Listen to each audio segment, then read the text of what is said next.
안녕하십니까. 울산시가 탄소 자원화 기술을 활용한 DME 플랜트 건립 투자 양해각서를 체결했습니다. 4월 19일 울산 인구 정책의 방향과 대안 모색이라는 주제로 심포지엄이 개최됐습니다. 울산시가 2017 울산광역시 관광기념품 공모전 입상작 24점을 선정하고 발표했습니다. 100년의 역사를 품은 언양 알프스 시장의 이야기를 이진영 리포터가 전해드립니다.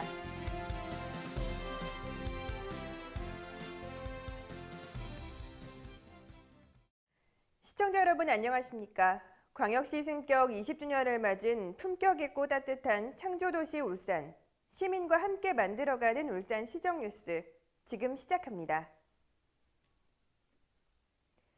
지난 4월 19일 본관 상황실에서 울산시 울산테크노파크, 리카본 코리아 등 6개 기관이 탄소 자원화 기술을 활용한 DME 플랜트 건립 투자 양해각서를 체결했습니다. 양해각서에 따르면 올해 대흥산업 울산 공장 내 총 250억 원 규모의 DME 플랜트 건립 실시 설계 계약을 목표로 했습니다. 이에 따라 울산시와 울산테크노파크는 공장 인허가와 기술 검증 등의 원활한 사업 추진을 위해 적극 지원키로 했습니다. 주요 사업으로는 울산시와 참여업체가 리카본 코리아의 이산화탄소 저감 및 가스 전환 설비를 이용해 청정 에너지인 DME 생산 프로젝트를 진행합니다. 이 프로젝트의 핵심 기술은 리카본 코리아의 PCC 유라 불리는 장치로 온실가스인 이산화탄소에 메탄을 혼합해 PCC유에 투입하게 되면 이산화탄소가 분해됨과 동시에 고부가 가치 산업용 가스인 수소와 일산화탄소가 생산됩니다. 이 가스를 이용해 차세대 청정 연료인 DME를 생산할 수 있으며 수소 연료 전지를 이용한 수소차 운용에도 이용될 전망입니다. 지난 4월 19일 본관 시민홀에서 김기현 시장과 관련 전문가, 시 구군 공무원 및 산하 공공기관 직원 등 100여 명이 참석한 가운데 울산 인구 정책의 방향과 대안 모색이라는 주제로 심포지엄이 개최됐습니다. 본격적인 심포지엄에 앞서 김기현 시장은 인구는 전체의 문제임과 동시에 개인적인 문제이기도 하다며 해결이 쉽지 않지만 지금 대책을 세우지 않으면 안 되는 심각한 상황이므로 이번 심포지엄에서 적절하고 유효한 인구 정책 대안들을 많이 제시해 줄 것을 당부했습니다.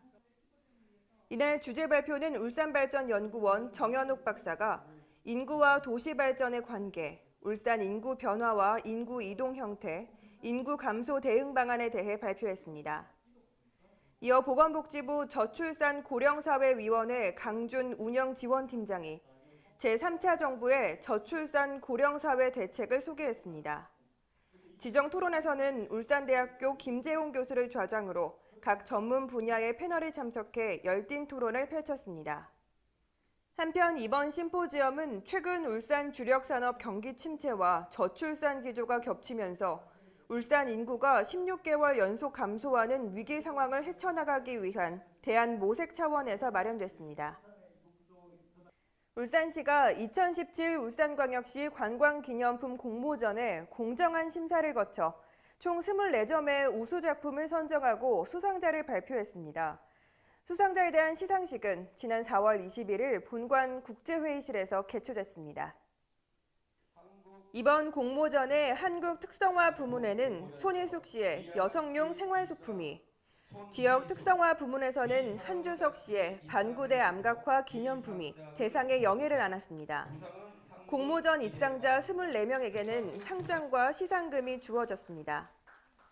울산시 관계자는 이번 공모전을 통해 발굴된 우수 기념품들은 주요 집객 지점에서 판매될 수 있도록 행정적 지원을 아끼지 않을 것이며 점진적으로 판로를 개척할 계획이라고 밝혔습니다. 한편 2017 울산광역시 관광기념품 공모전은 지난 4월 18일 작품을 접수한 결과 한국 특성화 부문 29점과 지역 특성화 부문 41점 등 총 70점의 작품이 출품되는 등 큰 관심을 얻은 바 있습니다. 다음은 한 주간의 다양한 시정 소식을 전하는 브리핑 시간입니다. 울산시가 고병원성 조류 인플루엔자 위기 경보 단계가 125일 만에 심각 단계에서 경계 단계로 하향 조정됨에 따라 지난 4월 19일부터 AI 지역재난안전대책본부를 AI 방역대책본부로 전환해 운영합니다. 또한 축산 관련 차량 소독을 위한 이동 통제 초소 10개 중 9개소의 운영도 종료키로 했습니다. 다만 AI 특별 방역 대책 기간에 따라 축산 관련 차량이 가금류 농장에 출입하기 전 소독을 실시할 수 있도록 거점 소독 시설 1개소는 5월 말까지 운영할 계획입니다.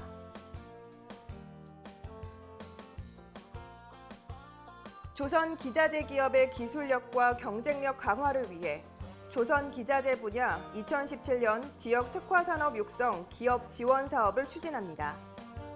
이 사업은 기업의 기술 지원 및 사업화 과제를 지원하는 것으로 그린 스마트 선박 기자재 국제 경쟁력 강화를 위한 시제품 제작 지원, 조선 기자재 신뢰성 향상을 위한 인증 지원 사업, 조선 기자재 설계 및 제조 공정 혁신을 위한 역량 강화 사업, 조선 기자재 산업 분야 생산 공정 개선을 통한 제품 고급화 지원 사업 등 4개 과제를 추진합니다.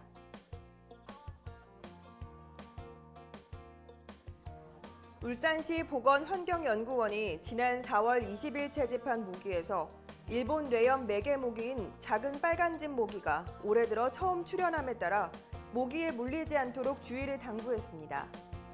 일본 뇌염 바이러스를 가진 모기에 물렸을 경우 대부분 무증상이거나 열을 동반하는 가벼운 증상을 보이지만 극히 드물게 바이러스에 의해 고열, 두통, 경련, 혼수 등 급성 신경계 증상으로 진행될 수 있어 각별한 주의가 필요하다고 전했습니다. 어린 시절 부모님의 손을 잡고 맛있는 음식들이 즐비한 장터를 거닐던 추억 다들 있으실 텐데요. 요즘은 많은 대형마트로 전통시장이 힘들어지고 있는 상황입니다. 그래서 울산시는 중소기업청의 주관으로 전통시장 살리기에 나섰습니다. 이곳에서는 상인들까지 발벗고 나섰다고 하는데요. 그 현장을 이진영 리포터가 취재했습니다. 구경 한번 와보세요. 없을 건 없답니다. 알프스 시장 여러분 안녕하세요. 제가 오늘은요 아주 이 시끌벅적한 울산의 한 대표 장터로 나와 있는데요. 이곳에서 아주 오랫동안 자리 잡은 상인분들께서 뭔가 모여서 함께 어떤 일을 하신다고 하는데요. 과연 무슨 일이 벌어지고 있는 건지 저와 함께 가보시죠.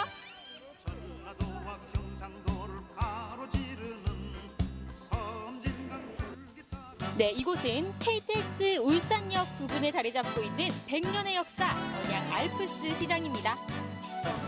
이사님, 아주 시끌벅적 좋은 분위기가 나는데요. 이 언양 알프스 시장 소개를 좀 해주시죠. 예. 전체로 이 언양 시장은 한 100년 정도 되는 그런 역사를 가지고 있습니다. 1915년도 언양 업체에 보면 오늘과 같은 이런 5일장이 있었다. 기록이 있습니다. 그래서 또 규모 면에서도 이제 일반 여기 있는 점포가 한 400개, 그러니까 합해서 한 750명 되는 상인들이 운집해 가지고 5일장을 이루는 곳입니다. 네. 그리고 이제 이곳은 없는 게 없습니다. 예, 아주 할머니들이 갖고 오는 그 산나물부터 시작해서 또 과일, 공산품, 거기고 이제 유명한 이제 고기까지 모든 것이 있는 곳입니다. 예. 1955년부터 시작돼 지금까지 자리하고 있는 이곳은요. 시장의 활성화를 위해서 2014년도 언양 알프스로 이름도 바꿨고요. 아케이드를 설치하는 등 많은 변화를 주고 있습니다.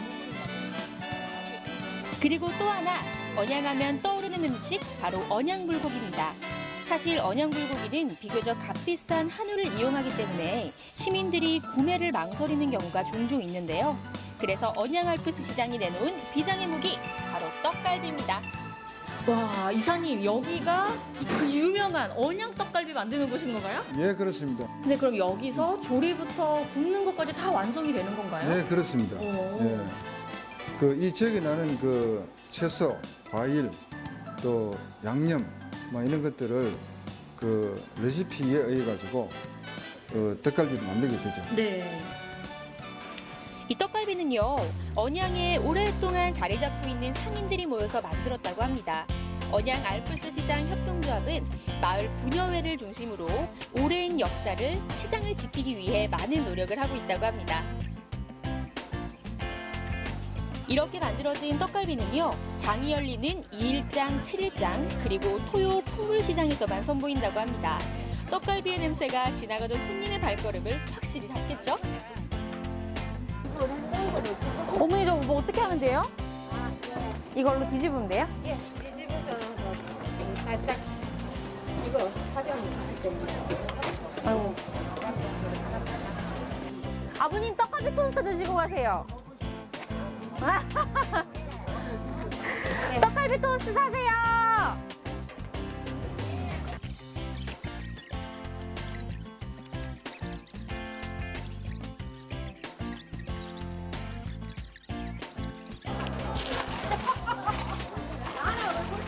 아가씨 이거 다 버리셨어요? 제가 다 팔았어요, 이거.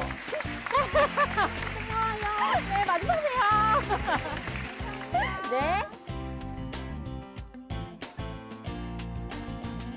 언양 알프스 시장에서는요, 여러 가지를 다양하게 배울 수 있는 문화사랑방은 물론 플리마켓도 열린다고 합니다.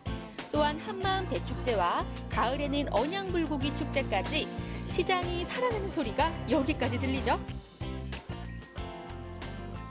네, 이사님, 앞으로 이 알프스 시장 상인협동조합 어떻게 운영하실 건가요? 예, 그 협동조합의 네. 그 설립 목적이 그 상인의 이 회원들을 조직해서 그 이윤을 창출할 수 있는 그런 사업을 하고자 이렇게 설립했습니다. 네. 그래서 이윤을 창출해서 할 수 있는 일들이 첫째 이제 편의시설 운영, 네. 카페라든지 뭐 문화사랑방이라든지 네. 이제 그런 것들이 있고 또 상인들 개개인이 할 수 없는 공동 마케팅 또 공동 홍보 뭐 이런 것을 또 할 수 있도록 하고 네. 더 나아가서는 또 상인의 분여회 또 청년회 이런 이제 조직과 함께해서 지역사회에 봉사하는 그런 사업을 또 하려고 합니다. 지역에 예. 나눌 수 있는. 예, 그렇습니다. 그리고 이제 또 우리 시장 상인들이 이제 연세가 많고 이래서 이제 좀 그 청년들을 유입할 수 있는 청년 상인 육성 사업 뭐 이런 것들을 앞으로 이제 하려고 하고 있습니다. 예. 전통시장이라고 하면 싼 가격은 물론 푸짐한 인심 또한 빼놓을 수 없는 장점이죠. 가끔은 가까운 마트보다는 풍성한 먹거리와 훈훈한 정이 있는 이곳으로 장 보러 오시는 건 어떨까요? 오늘 저와 함께 시장 이곳저곳 둘러보시니까 어떠셨나요? 이곳에 오시면요, 언양 떡갈비뿐만 아니라요, 줄 서서만 맛볼 수 있다는 시장의 대표 먹거리 간식 호떡과 어묵도 있고요. 그리고 수십 년째 이 자리를 지켜온 참기름집과 대장간까지 정말이 없는 것 빼고 다 있는 곳입니다. 여러분들도요, 이 언양 알프스 시장으로 놀러 오셔서 시장의 훈훈한 온기를 느껴보시는 건 어떨까요? 이상 현장에서 이진영이었습니다.